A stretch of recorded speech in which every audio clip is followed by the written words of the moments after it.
Hi, I'm Tom Lucy, and welcome back to the Sarah O'Connell Show.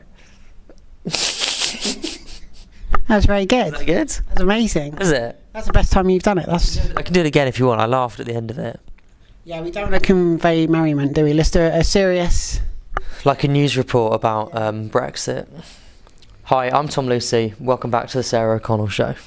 Welcome back. Welcome to the Sarah O'Connell Show. Tom Lucy, welcome back to the Sarah O'Connell Show. Back though, they're on the Sarah O'Connell Show. Is it really? Here we are. Should we explain where we are? Yeah, we're in the bath. Just had a shower. This is your house, isn't it?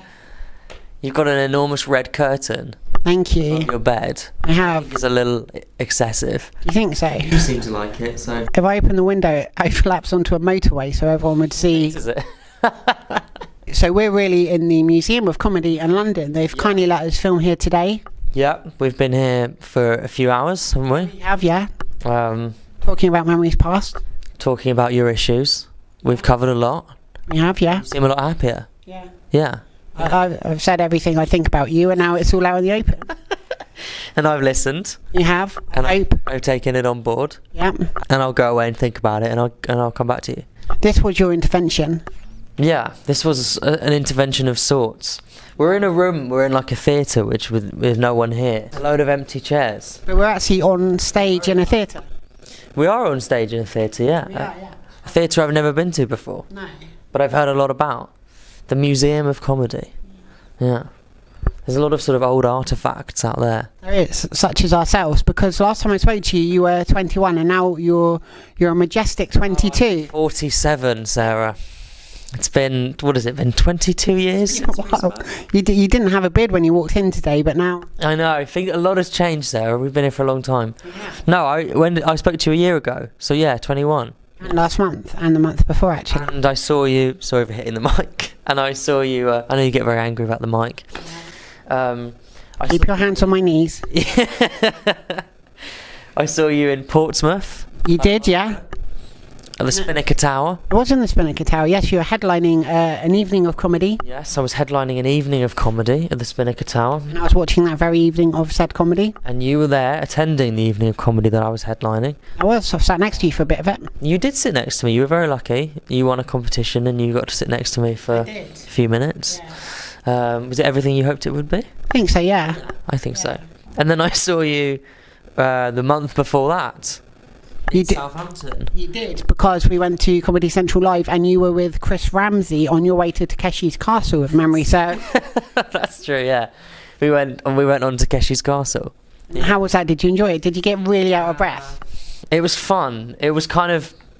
I think we went at the wrong time because it was really busy. We queued for ages. And people kept coming up to Chris and asking for photos, and I was just getting quite bitter about it. Because no one asked me for one. People asked me to take photos of them and Chris, which is, you know. Whereas I did the opposite. If I saw someone considered to be famous, I'd ask for a photo, then ask them to take one of me. Yeah, well, I've had that happen. I was with, I don't know if I should tell this story, Paul Chowdhury. Have you interviewed Paul Chowdhury? No, not yet. Okay, well, you should. He's a great guy, but he's a little blunt, shall we say. You'd like him.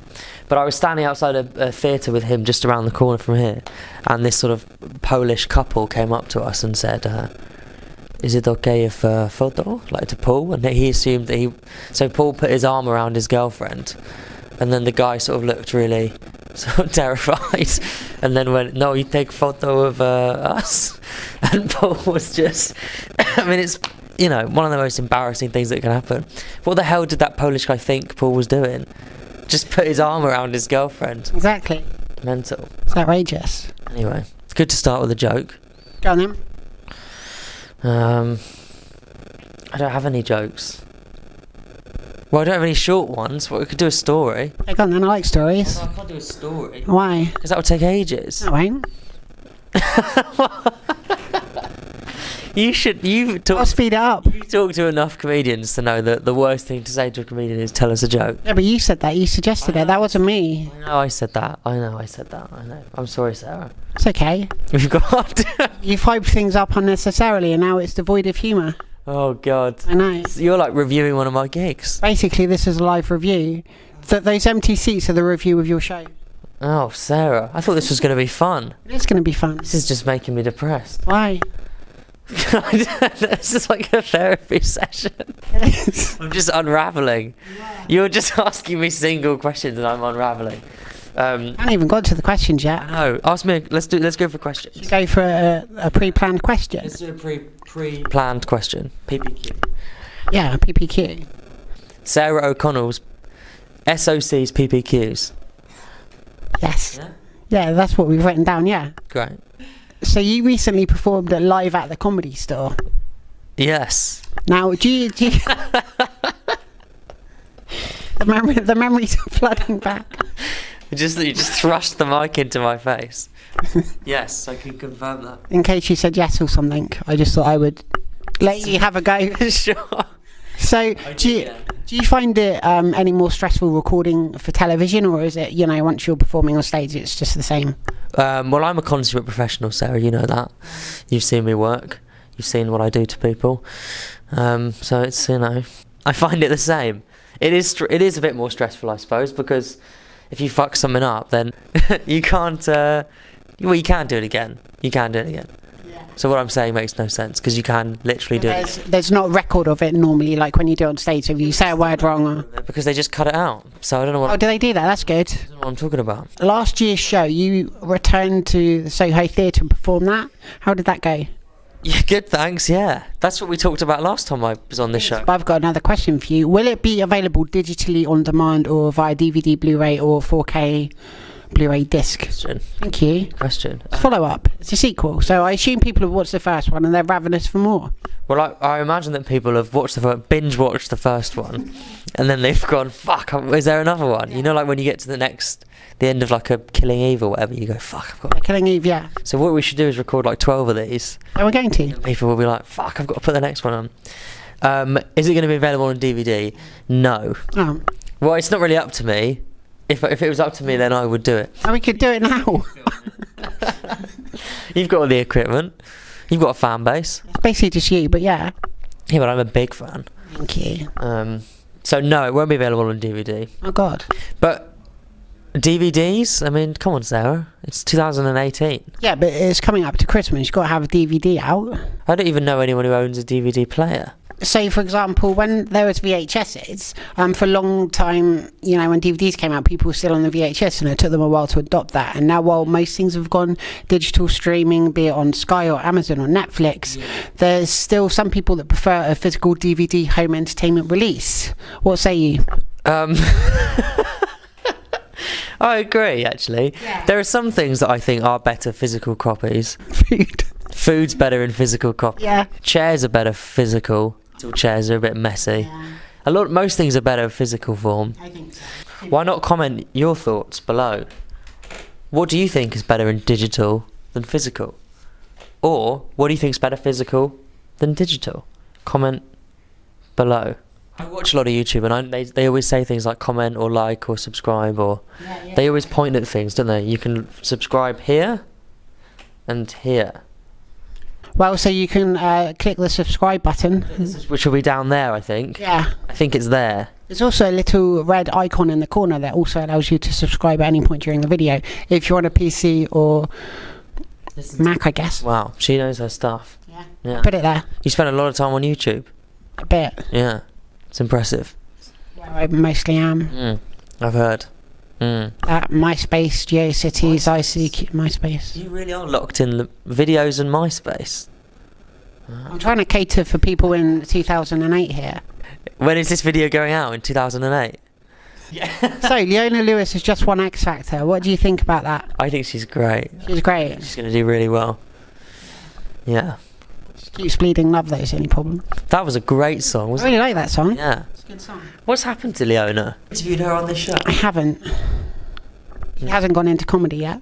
Do you only interview comedians? No, I interview you.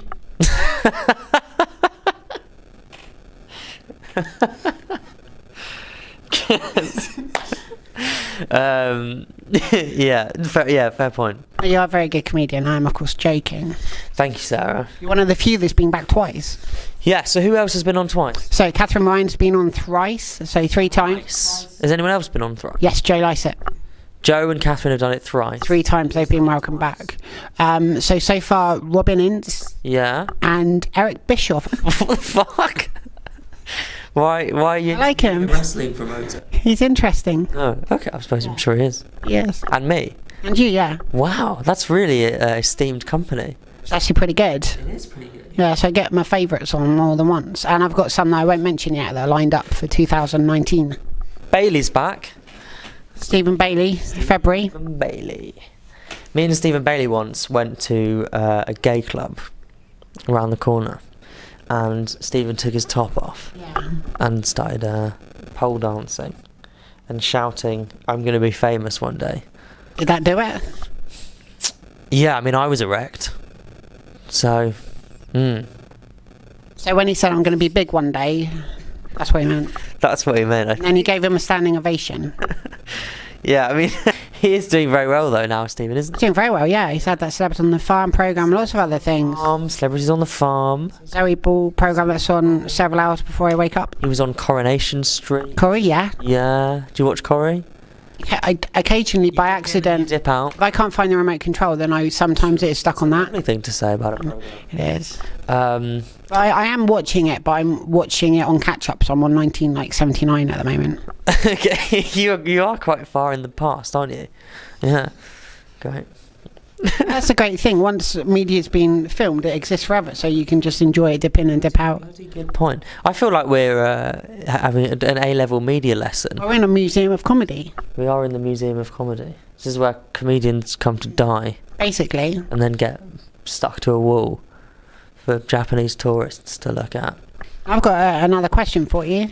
So you supported Aziz Ansari. Done your research? I have indeed, and it was a surprise gig in London. Surprise gigs in London. It was. Yeah. Yeah. How did you know that?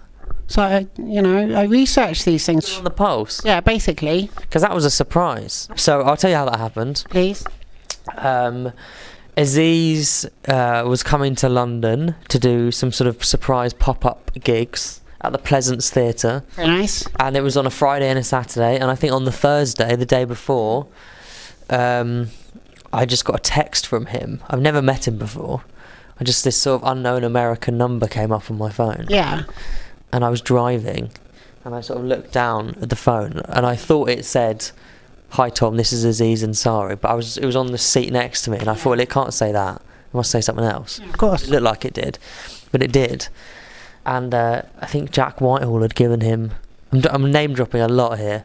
I think he did need a support act, Yeah. and he suggested me, and then we did 2 nights at the Pleasance, and it was great. Amazing. Yeah, very nice man. Yeah. So you're sort of getting known internationally as well. Yeah, I'm sort of breaking into all countries, really. Yeah. Yeah. Southampton, Portsmouth, Manchester. Manchester, yeah. Going there tomorrow. Top 3. Now, you have this happen a lot, don't you? You were running in Hyde Park once, I believe, and the phone rang and it was Michael McIntyre, Have you hacked my phone or something? basically. How do- Well, no, you left it on the chair over there, so I just had a look. How do you know all this stuff about me? This sort of research is unprecedented. I think it takes people off guard that I know who I'm It talking. does, Yeah. in a nice way. So you were running through Hyde Park, the phone rings. From someone. Let's not get into that. Well, I probably know why that is too. Running away from the... No, I was running. I sometimes go running in Hyde Park. Well, so then Michael McIntyre phones up singing your name, right? Now, a lot of people won't be able to relate to this. Can you tell me, Tom Lucy, what is it like to go running? It's shit. I don't like it. Yeah. I've stopped recently, actually, running. I don't... Oh, good, because otherwise this interview would be difficult. If it was still ongoing. If I was still running. Yeah. Well, I hop everywhere now. Better exercise. So, should we get into the police story? What story? Police story. You said you're running from the I was police. running from the police, yeah. Now, is this to do with when your dad brought a gun into school? God. You know everything about I know. This- Properly researched. You're really scaring me. Thanks. That's a different story. Which one do you want? Well, it's interesting because your dad was or is in the army. Yeah. I was going to ask, because you moved around a lot in England, is that why you perhaps feel at home doing comedy now, because you move around a lot? Do you think it could be an extension of that? Interesting. Wow. Good question. Thank you. What a top SOC PPQ. I do like travelling and being on the move, yeah, but I don't know if that's related to my childhood. I mean, because we moved when I was a kid, but Yeah. we moved from like Clapham to Brixton. And Guildford. And Guildford. We didn't move from like, you know, London to Nigeria. No. Yeah, we did once, but we came back quite quickly. So I don't know if that's related. It's a lovely idea, genuinely. I'm impressed with that thought, you know, that Do you like that? train of thought was very, very impressive. Yeah, I thought this was just a sort of thrown together, you know, a piece of shit. Yeah. And actually, there's a lot of thoughts gone into it. Basically, yeah, it's deceptively complicated. It is deceptively That's the name of your show, right? Deceptively Complicated. That's a Sarah O'Connell show. Yeah, but your new one. You got to do a stand-up show, you told me. Not on camera, I didn't. Am I not supposed to reveal this? It's fine, I'll edit it out, but I am, yeah. So I was running through Hyde Park and my phone rang. No, sorry, I was running through Hyde Park and I got a text from my manager. Yeah. And it said, Michael McIntyre might call you in the next 5 minutes. That's all it said. Yeah. And I thought it was a wind-up because he knows how much I admire Michael McIntyre, and I thought it's a wind-up. So I stopped running because I thought I don't want to be out of breath if he does call. And I sat on this bench for like maybe 20 minutes. He didn't call, so I just started running again. Okay. And then I was at the peak of like, you know, sweat and just like out of breath, and then my phone rang and it was him, and he started singing down the phone, "There's only one Tom Lucy, there's only one Tom." I've never met him before. Oh. Okay, bear that in mind. But he's taken the effort to check there's not any more Tom Lucys. He'd obviously been on Facebook and Yeah. just seen that there was no other Tom Lucy. Yeah. I think it was a comment about that. And then we had a little chat, and I think he'd like watched a video of me on the internet, and then I think a sex tape. I've got a sex tape. I've seen it. Put that in the link. And then he said, "Do you want to come and support me at some gigs?" So I said, "Nah, you're all right, mate." And then we never spoke again. No, then I went and supported him on some gigs. It was great. A very nice man. Yeah, have you interviewed him on this? I haven't. I don't know how to contact the man. Well, I can put you in touch. That'd be really useful. Yeah. He follows me on Twitter. Does he? Send him a little DM. Yeah. Slide into his DMs. Do you know what I've started doing is, I do. if I'm...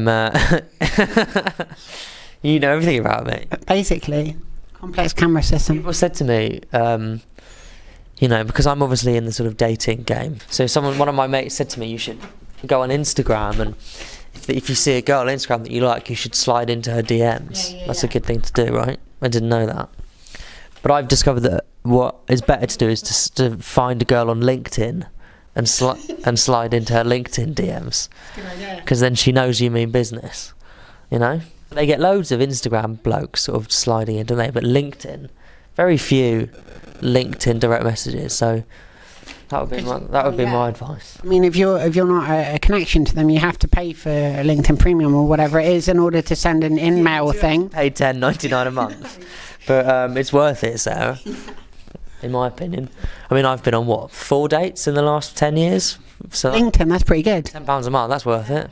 I think. I think so. It's well worth it. £110 a year. And at the very least, it's really good networking. Yeah. Well, what happens a lot of the time is they're not aware we're on a date. They think it's a business meeting. So it can backfire. Yeah, you probably would like LinkedIn because it's quite old software, isn't it? I'm on LinkedIn. You're probably on Bebo as well, aren't you? Bebo, GeoCity. Don't know what that is. MSN, Messenger. You've probably got a AOL. Hotmail email, haven't you? Yep. Yeah. Actually, I've got a Hotmail email. Hotmail.biz.com.org. Hotmail.biz. Sarah O'Connell at hotmail.biz. I've had email so long, I've just got Sarah at hotmail.biz.geocities. You're just Sarah at Hotmail. Yeah. The first ever one. Snapped it up. There's only one Sarah In O'Connell. the 1980s. Michael will like you. Exactly. I hope so. So that's that story. Do you think Michael McIntyre's never rung me because I've never run anywhere? I think a lot of it is to do with running. He likes it. He likes people who run a lot. And I think he sort of works out when people are running, and then he calls them because he wants to catch them off guard a little bit. And also, if he's trying to check if there is any one Sarah O'Connell, I think there's about 1 trillion of them. Yeah, that's true. Sarah O'Connell is quite a common name, isn't it? It is. I'm really not posh at all. It's quite Irish. Are you Irish? Half Irish. Half and half English. English, yeah.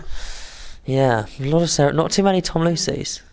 No. There's a famous stunt man called Tom Lucy. So if you Google my name, the IMDb for this stunt man comes up, and it says I was in Gladiator because he did the stunts in Gladiator, and I did an interview on like BBC Radio Leicestershire, and the guy said, "So you've been in Gladiator," because he just thought that was my IMDb, despite the fact that I was 5 when Gladiator came out.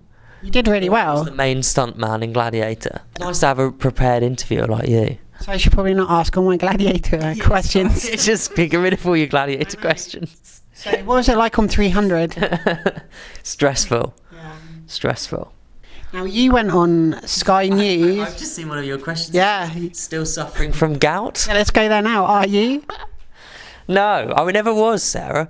I had okay, just to explain, I used to do a joke about going to the doctor and having a pain in my toe and him saying I think it's gout because my dad's got gout and my granddad's got gout, right? I never actually had gout. He just thought I might have gout. Oh. So I don't have gout, but he thought I might have gout. Yeah. And I thought that's really funny that I could be like 20 years old and have gout. So that's where the joke came from. No doubt about it. There's no gout about it. Why the fuck was my show not called that? Fucking hell, Sam. Well, let's go into that because you based it on one of your school reports. That was my first show, yeah? Yeah. But we've talked since then. Yeah, but we didn't cover that bit.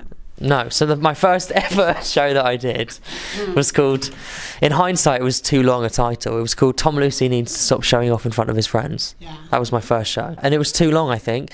Funnily enough, there's a website, which I won't say what it's called, but they review a lot of comedy. I think you can probably guess. And when they reviewed that, they couldn't fit the whole title into the sort of headline. So they had to cut it in half. So it just said, Tom Lucy needs to stop. and then the review. It's like, oh, just cut it anywhere but there. Yeah. Unbelievable. It's outrageous. Unbelievable. I'm glad you've recovered from your theoretical gout. Yeah, I've recovered from my hypothetical gout. And I'm fighting fit, as you can see. Fantastic. Ready for Manchester tomorrow. Oh, you are, yeah. Raring to go. It's exciting. Yeah. Now you were on Sky News. Your introduction was spectacular. They said everyone thinks that they're a comedian and they're usually rubbish. Yeah, I did. I went on Sky News in April. Yeah. It was, I think, to promote my Soho Theatre gigs. And I was on with a man and a woman. They do this sort of Sky News breakfast show. Yeah. It's called Sunrise. And the guys gave me a really sort of passive-aggressive introduction for seemingly no reason. He said something like, "Everyone thinks they're a comedian, but most people are normally rubbish." And then the camera instantly panned to me, It's a great reaction. which I thought nothing of at the time. Yeah. And then it was only afterwards when I watched it. I was in the car going home, and I watched it on my phone, and I thought that's a really weird introduction, isn't it? Isn't it? So then I put it online, and it became a bit of a, I don't know if I would call it viral, but it got, Influenza. yeah, I got like 500,000 views Yeah. because I sort of said like the worst introduction I've ever had. And then there was a like newspaper website started picking it up as a story. Really? So then it said like, there was like headlines, like an American news website said like, is this the worst introduction a comedian has ever had? So then there was like story. It was really mad. For like a week, it was a bit mental, but it was very funny. And then another Sky News presenter called Jonathan, I've forgotten his surname, came to the Soho Theatre gigs, and then said, "Oh, don't worry about that guy. He's a prick anyway. Everyone hates him." So I don't know. He was a bit of a psychopath, the guy that interviewed me, who gave me that introduction. Yeah, did you notice also at the end of it, he said, "Be sure to come back when you're really famous"? Did he say that? Yeah. I don't remember that. I watched it again last night. Yeah, he probably did. Yeah. Did, yeah. I don't know. I can't remember. He did another weird thing where it's quite. If you've been on morning TV shows, they're quite weird. They're so like devoid of atmosphere because they're in like a silent studio. It's a bit like this, and you get introduced and there's just like complete silence and it feels very like cold. And I sat down at the desk for the start of the interview, and he wrote on a piece of paper in massive Sharpie, Tom. He just wrote Tom in like capitals, and then put it in front of him. And I sort of laughed and went, "Why have you done that?" And he said, "Oh, it's just so I don't forget your name." And then he looked right through me, and the woman went, 5, 4, 3. I was like, This is the most terrifying environment I've ever been in. It's really scary. Morning news is... Any morning TV show is scary, I think. They usually, if I go on them, they normally put me on in the last 10 minutes when it's kind of lighter, more entertainment-y section. Yeah, I'm normally in between a segment on a mass murderer and a lost dog. And they normally slot me right in there. It's morning TV scary, and a lot of people watch it as well. They do. I think, oh, no one's going to be watching this, and then I got like 10 text messages from people I haven't spoken to for like 5 years, being like, I've just seen you on Sky News. It's just weird, isn't it? You sort of assume no one's going to be watching it, and yeah, because I had that. I was on BBC Breakfast a few times, yeah, and I came home and like people that not just once. No, they had me back. Would see being on's good, but if you're on twice, it means you weren't that bad. Oh, sorry. Yeah, being asked back on anything is good, isn't it? Yes, I think so. And you're back on this? Yeah. I doubt I'll get asked back on Sky News. Why? Because I basically created... Well, they invited you back when you were very famous. I'll be back in like 10 years, probably. Yeah. But I basically slandered them on the internet. And it's fine. And on this, probably. Yeah, but they won't watch this. Why not? They might do. They're my main audience. Reporters for Sky News. Yeah, because I've been bringing up getting the stuntman from Gladiator on. I've been hyping up for a few weeks. Yeah, well, they're going to be bitterly disappointed, but so be it. Well, I'm going to cut footage of Gladiator in with this anyway. Can you just cut in here a shot of Russell Crowe jumping over a wall? Yeah. But it looks like Russell Crowe, because we look quite similar. Yeah, basically. Russell Crowe. People say that a lot. Until you introduced yourself earlier, I thought you were Russell Crowe. I know. It's a nightmare. Yeah. In that maths film we did. Yeah. I do all of Russell's stunts. Yeah. Yeah. Not too many anymore. He's let himself go a bit. That's a bit, yeah. As have I. Well, you're a rugged 22 now. Getting dark now, isn't it? We keep slipping into darkness. Try and keep the mood up. So in October, you have reportedly recorded an episode of Comedy Central's Roast Battle. Reportedly? Yeah. Yeah, I did. I've seen no proof of that. That's why I say reportedly. Sure, allegedly. Is it for next year's series? January, I think. Yeah. Who are you roasting? Nigel Ng, Malaysian comedian. Very funny. Very exciting. Very exciting. Yeah. I'm really excited for it to come out. It went very well. And it's really funny. Do you enjoy that kind of comedy? Do you like sort of being able to attack someone verbally? I found it very stressful. The day that we filmed it was really like terrifying because we were like there all afternoon, sort of just waiting. And then I don't think me and Nigel filmed ours until like 9:30. We arrived about midday. So we were just waiting all day in makeup in a trailer, just looking at our notes, just getting nervous. But it was really fun. Yeah. So that comes out in January, I think. Yeah, I'm excited for people to see that. So how do you go about writing material like that? Do you just sort of, unless you know them really well, do you sort of research them? And that was what was quite stressful about it. I was talking to Ed Gamble because he was filming the same day I was, and he was saying it's nerve-wracking because you're essentially doing a gig on telly, but you've never tested the jokes before. Yeah. So normally when you do stand-up on like that Comedy Store thing, I did like 15 minutes on that, but that was a 15-minute set that I'd done maybe 100 times, like getting ready for that. Yeah. So I knew it worked, and I wasn't worried about it not being funny because I tried it so many times. Like this, we've done this loads. Like we've rehearsed this for weeks. 100, yeah. We scripted this for, I don't know, 6 months or something. So we know it's funny. A huge team working on this, collaborating. It's funny, and if people think it's not, they're wrong. Yeah. It's very similar to this. But with Roast Battle, you have no idea. You just wrote the jokes and you can't really test them anywhere. No. So you just... I can sell someone else on a bus. Yeah, you can't. I just can't walk up to another Malaysian man and go and just start attacking him on the street because I'll get arrested again. Basically. Michael McIntyre. Yeah, but the only thing you can like do is that the producers read your jokes and they say if they think they're funny or not, and they're normally quite good at judging those sort of things. But it was really fun. It was very just quite bizarre, really, to be on a show. The weirdest thing I found about it was being on it with Jimmy Carr. Yeah. Because he's somebody who I've watched on TV since I was like 10 and always watched and thought I want to be on one of those panel shows that Jimmy Carr hosts. So to be in a studio talking to him and having him laugh at your jokes and It was very like surreal, having watched him for so long on like 8 out of 10 Cats and Countdown and all that stuff. To actually be there in it felt like a sort of weird dream. It was it was bizarre. But I actually saw an edit of it the other day and it looks good. So Oh, fantastic. I think it comes out in January. When will this go out? Yeah, and a week before then, definitely. Okay, so check it out. It's very exciting because it used to be for me, the roast battle was my mum telling me to leave the kitchen when she was serving up Christmas dinner and I was trying to get a Yorkshire pudding or something. Now they've changed quite dramatically. These are all jokes you've pre-prepared for today's interview. I like these. That's good. Yeah, that's great. Put that in the new show. Oh, I can't talk about the new show. Well, this is a show that I'm in, so... Yeah. That'd be good for that. And Yeah. then it'll be a segue into me not being on roast battle.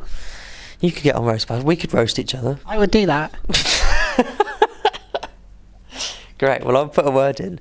I don't know if it's coming back actually. Like when you go on roast battle, they also do jokes about you, Jimmy and Jonathan Ross, which was very surreal. Jonathan Ross had a go at my voice, which was quite fun. How can he have a go at your voice? That's what I said to him. I said, you can fucking talk. He can't. No, he can't. So I was a bit worried that he would get really angry at that, but he laughed. I think he liked it. I think they've kept it in the edit. Well, I think it's the environment for it, right? Yeah, I wouldn't say that to him at a dinner party. No. Fuck off, Jonathan. You can talk. I wouldn't say that to him at a dinner party. I wouldn't probably be invited to a dinner party. Why not? Maybe in a few years. Right, they do those Halloween parties, don't they? Yeah. We'll have our own. We'll start our own one. We start our own Halloween party. Okay. In the Museum of Two rival Halloween parties. Yeah. I'm not sure it's much of competition, is it? Who's coming to ours? Maybe. You'll probably go to Jonathan's. He's mates with him, isn't he? Is he? Stephen Bailey could come to ours. Yeah. That's it. That's all we got. Brilliant. Yeah. I'll start planning. I'd go to that. Yeah, to go, because it's my I've party. only got about 6 chairs.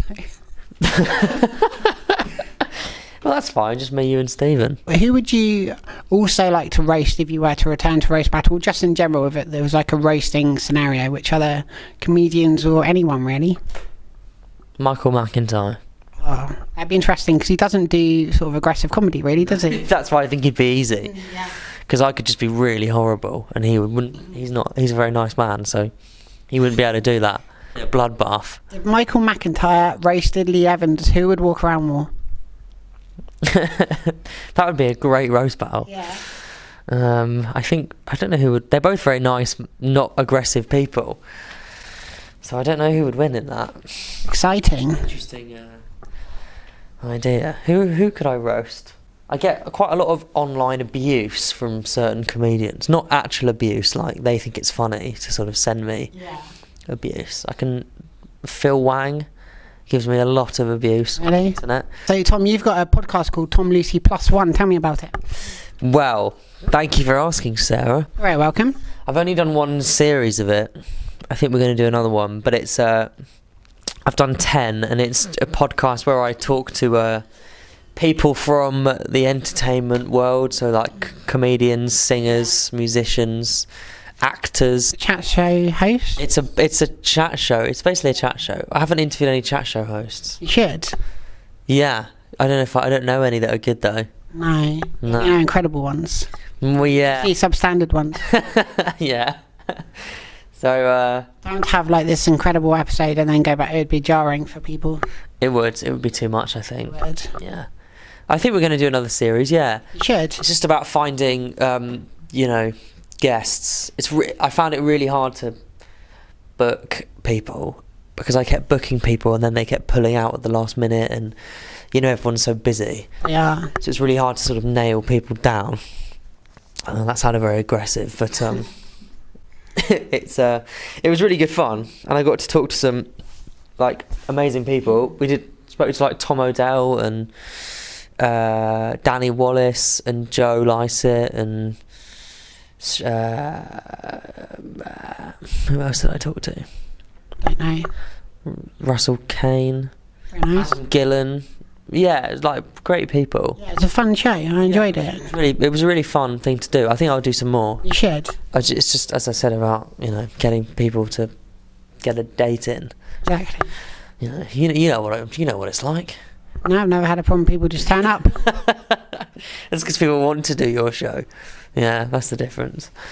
But yeah, they're all available online to check out. They are. We've got a funky little jingle as well on our show. Now, I've got a follow-up question, actually.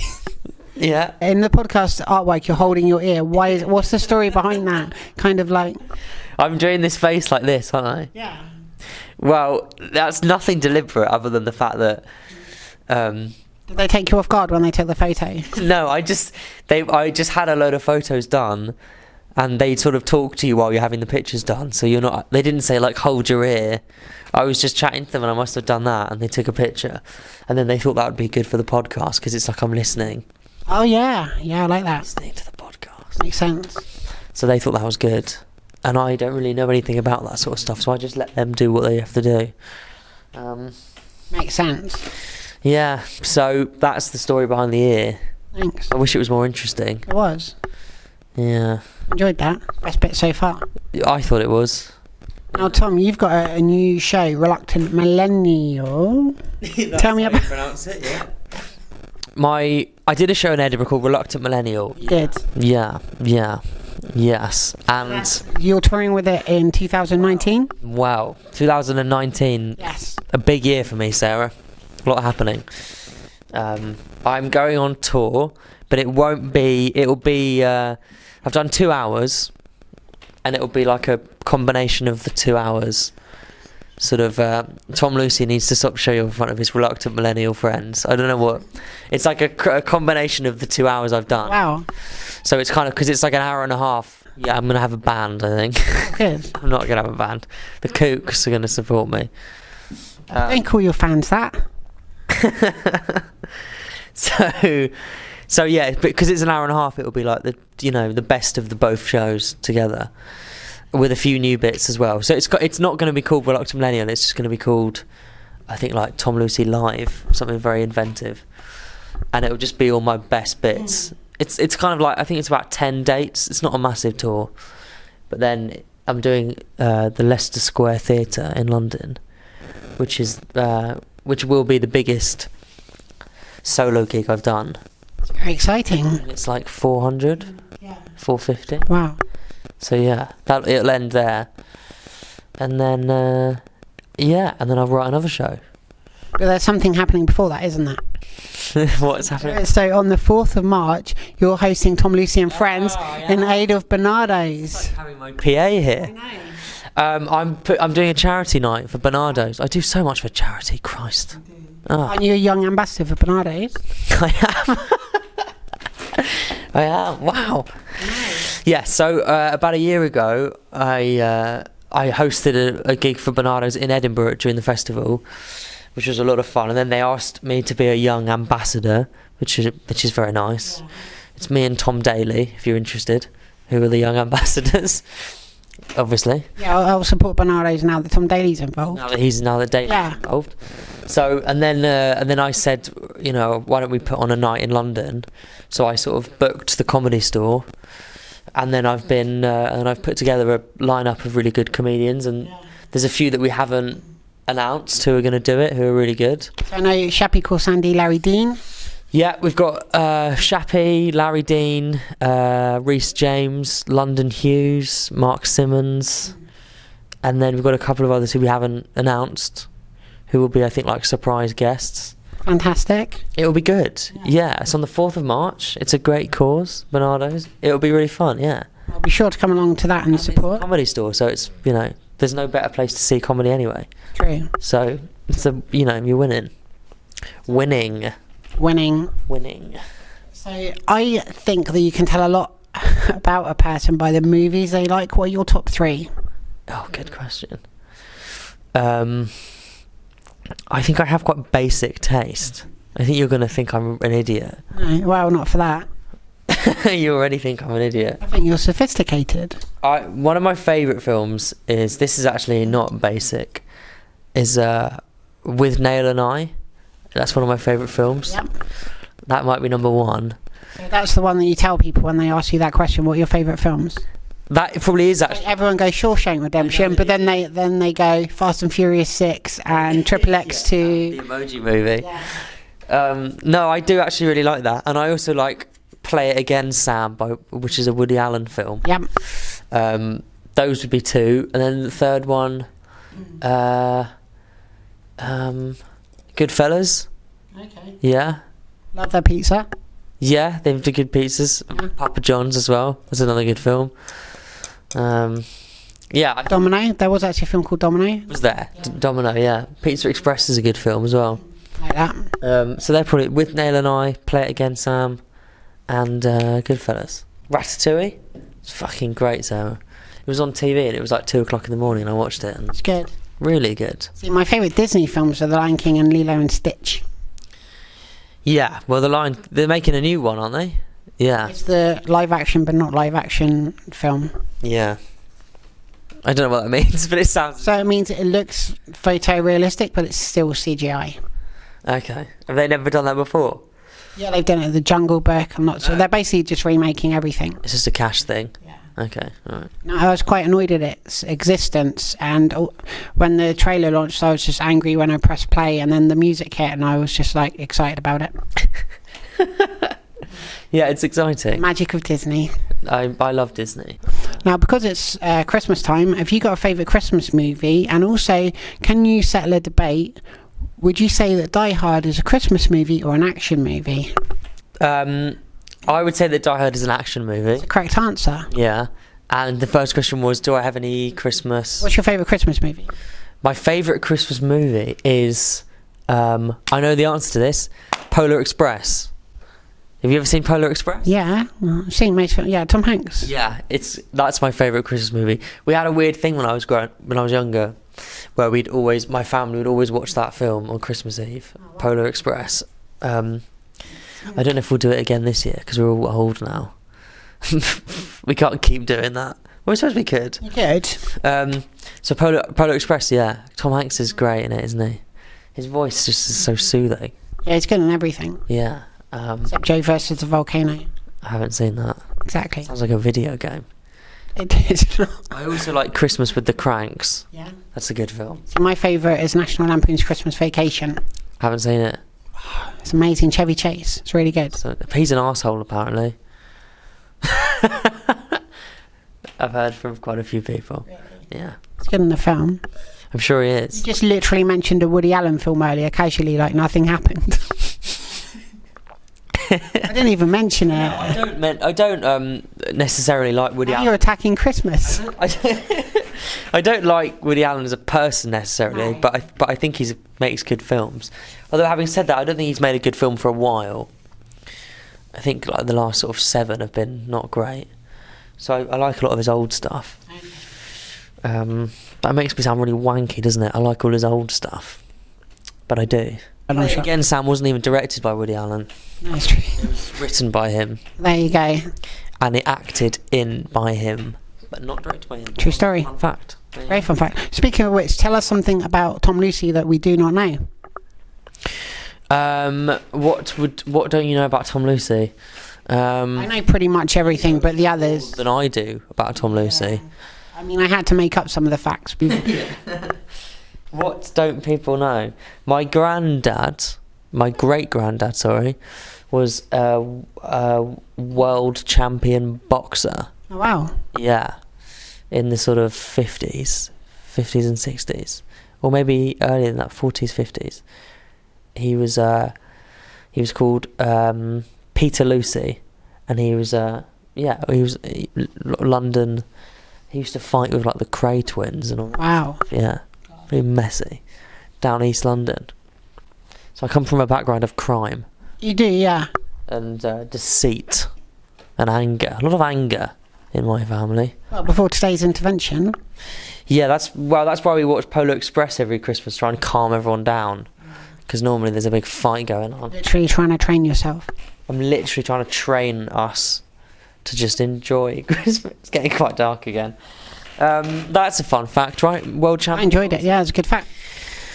What else can I tell you? Oh, this is a good one. I got taught tennis by Brad Pitt's stunt double. Was that on the set of Gladiator? It was on the set of Gladiator. Wasn't he in Troy? He was in Troy, yeah. It's filmed in Malta. Yeah.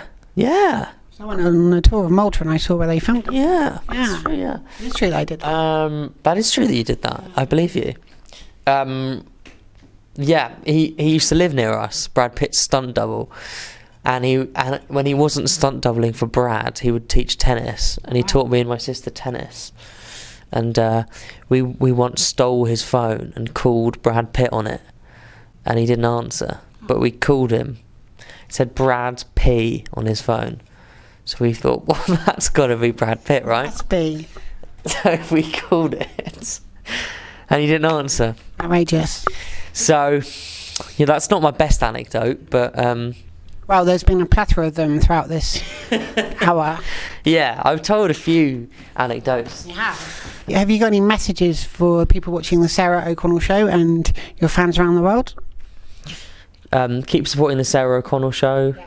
She's great. Thanks. Big fan of everything she does. Fan of yours? And I'll come back. And then if I come back, I'll have it on it thrice. Yeah. Will you have me back? Yeah, of course. And trilogy. Yeah, and then we've done 3. Wow. Maybe you should. Will you come to the Leicester Square Theatre show? Yeah. Yeah. Mm-hmm. And we can maybe talk before We should. or afterwards. It's a good idea. So I'll be quite angry after. During. Yeah. Why don't we just do it instead of stand up? We just set Should. this up on the We'll just sit down, yeah. Yeah. That'll be fun actually. Well, I very much look forward to that. Tom Lucy, thank you very much for your time today, and indeed every day. Always an absolute pleasure. Always a pleasure. And, thank you for everyone for watching. Be sure to share, subscribe, give the video a big thumbs up, and I'll see you all again soon for another episode Here. of the Sarah O'Connell Show. Drive down here. Click the buttons. Very important. There. Bye. It's great.